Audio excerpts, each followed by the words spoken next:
خواجہ الطاف حسین حالی ہندوستان میں اردو کے نامور شاعر اور نقاد ہو گزرے ہیں۔ آپ کی پیدائش 11 نومبر 1837 میں پانی پت میں ہوئی۔ ان کے والد کا نام خواجہ بخش تھا۔ ابھی 9 سال ہی کے تھے کہ والد کا انتقال ہو گیا۔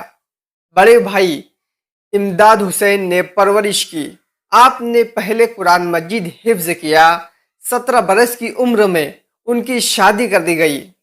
بعد ازاں 2 سال تک عربی صرف و نحو اور منطق وغیرہ پڑھتے رہے۔ حالی کے بچپن کا زمانہ ہندوستان میں تمدن اور معاشرت کے انتہائی زوال کا دور تھا۔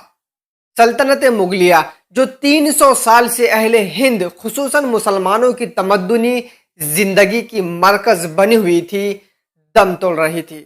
1856 میں آپ نے ضلع حصار کے کلکٹر کے دفتر میں ملازمت اختیار کر لی، لیکن ان کی نوکری کے شروع ہی میں 1857 کا انقلاب برپا ہوا اور خواجہ الطاف حسین ملازمت چھوڑ کر واپس پانی پت چلے آئے۔ کچھ سال پانی پت میں ہی رہے، پھر دلی آ کر مرزا غالب کے شاگرد بنے۔ غالب کی وفات پر لاہور چلے گئے اور گورنمنٹ بک ڈپو میں ملازمت اختیار کی۔ لاہور میں محمد حسین آزاد کے ساتھ مل کر انجمن پنجاب کی بنیاد ڈالی۔ یوں شعر و شاعری کی خدمت کی اور جدید شاعری کی بنیاد ڈالی۔